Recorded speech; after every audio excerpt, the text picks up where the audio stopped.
Bonjour, hi.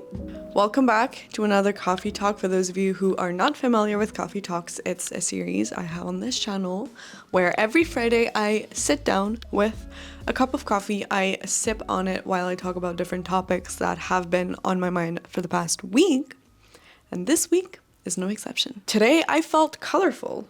I gotta say I'm not used to doing that type of color, but I wanted to get out of my comfort zone while staying comfortable. So it's kind of a little compromise, getting out of my comfort zone but staying comfortable. Wow, we're off to a good start. But obviously, and as always, this is not the topic of today's coffee talk. Today, we are talking about breakups. These topics are getting heavier and heavier. If you haven't gotten that already, coffee talks kind of reflect whatever I'm going through, whatever, well, not what I'm going through, but what my mind is going through. And so I guess now I'm in this kind of phase of loneliness. Not loneliness per se, but I'm reflecting a lot. I'm thinking a lot about relationships and everything related to relationships. So here we go. I personally have had one major actual breakup, which I initiated. And it doesn't mean that it sucked less, you know? And I wanted to start with that because I feel like a lot of people think that breaking up with someone is easier than getting broken up with. But it's false. In reality, it sucks just as much to be on either side. So being the one to break up with a partner or being the one getting broken up with. And you might be thinking, well, how would you know how it feels to get broken up with if you've only had one breakup and you were the one who created it? Well, let me tell you that. I haven't necessarily been properly broken up with, but I've had little heartbreaks here and there. And I mentioned that in last week's coffee talk all about ghosting, how when I've been ghosted in the past, I've always felt like heartbroken, I guess, and it felt like little heartbreaks and little breakups.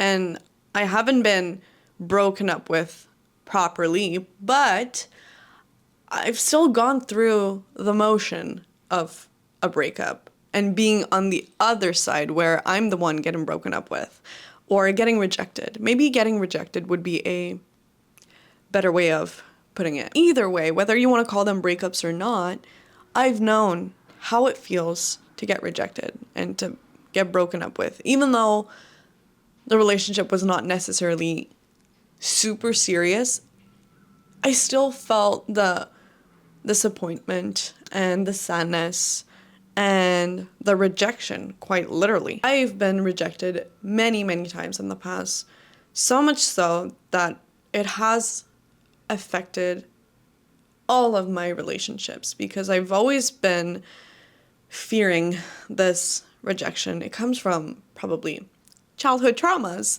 but it has repeated itself in my recent past relationships. What I'm trying to say is I've been rejected or broken up with so many times that this is what I expect from relationships. I expect for them not to work out for me. Ever. And it's sad. As I said, I've only had one major breakup, and that's because I've only had one major serious relationship. And it wasn't even that intense, to be honest. But to me, it felt what would be the closest to an actual relationship. And so you can probably see where I'm headed with that.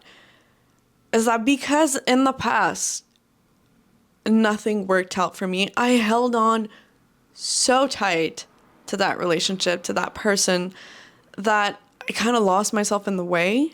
And I had all these expectations, but at the same time I was blind in a way because there were all these, I wouldn't say red flags, but there were all these little things that didn't truly align with who I was and my values and how I saw a relationship and my needs. So I had to be real with myself for a second, for a couple of seconds, quite literally for a couple of weeks.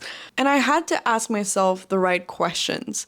And I had to be my most authentic self with myself to realize that I was better than that. And to this day, I still consider this one of the hardest decisions I've made. I know I sound very dramatic at the moment, but this all comes from insecurities, actually. So as much as I wanted everything to work out with that person, I could see the relationship slipping through my fingers.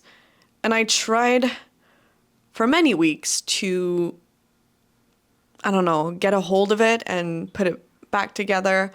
But there's so much one person can do in a relationship to make it work, because I hate to break it to you, but usually it involves more than one person. So it has to be a teamwork, you know? And I wasn't getting that. And so I had to make the hardest decision, which was to break up with that person. And as much as I felt for that person, and as much as I quite literally loved that person, love was not enough. And obviously this is my opinion, but I truly feel like for a relationship to work, there needs to be more than just love. There needs to be commitment, rules, respect, and all of those things need to be mutual. And so sometimes when it's not, the right thing to do is just put an end to that relationship. And it's hard. It's really hard, especially when there's love. And I know this is going to sound very cheesy and all, but that's who I am. So bear with me for a second. But sometimes a breakup is actually what you need to be free. And if you're going through a breakup right now, that's probably not what you need or what you want to hear, but it's true. And believe me, I know how hard it can be to go through all these emotions, whether you're the one breaking up with a partner or you're the one being broken up with. But it gets better. It truly does. It takes time, but it gets better. And if you are currently going through a breakup, my advice to you would be to hold on to the little things that make your day just a little bit better. Whether that's a cup of coffee, that's listening to your favorite artist, going on a walk, listening to a podcast, creating art, or just crying. If it feels right for you to cry, cry all the tears that you have in your body. Cry them all out. Because you're alive. And this is what humans do. They feel things. They hurt, they love, they laugh, live, laugh, love. But that's what we do.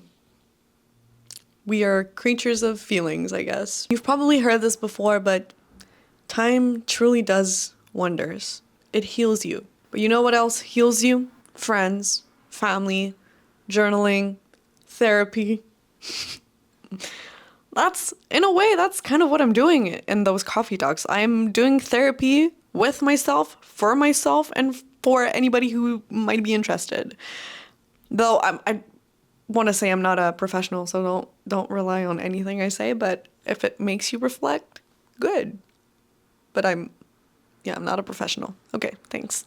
I'm gonna be honest with you, there are times after the breakup, days later, weeks later, even months later, when I asked myself if I had done the right thing, if I regretted doing that, and if the opportunity presented itself to me, if I would have come back, or if I would have gone back with that person. And the answer is no. And don't get me wrong, I don't have any resentment for that person. And as a matter of fact, I appreciate that person, and I'm very grateful that they were in my life for that period of time, because they made me realize so much about myself, about the world, and about the way I enjoyed life and I enjoyed another person's company.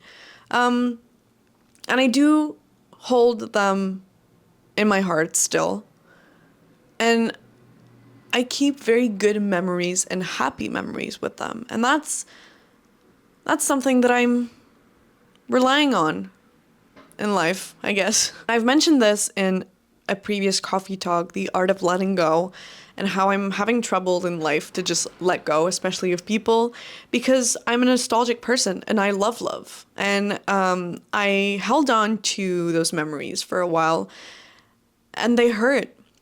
They really did hurt.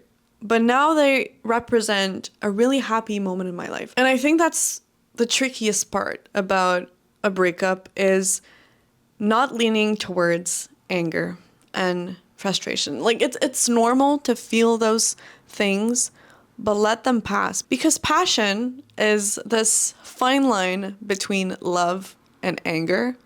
And so when you love someone and they do you wrong or they break up with you, it's really easy to lean towards anger and feel all this sadness and frustration and say all these things about that person. Just know that they probably all come from a place of passion and of caring.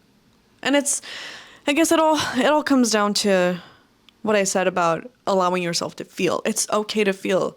And it's actually normal and good to feel, even though those emotions are negative. So if it's sadness, frustration, anger, nostalgia.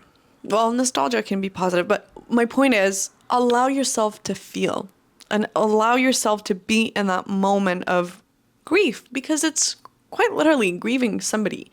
They're not dead, but they're not in your life anymore. So allow yourself to go through it, to go through all the steps of grieving if you're into that. But also there's no right or wrong way to deal with a breakup.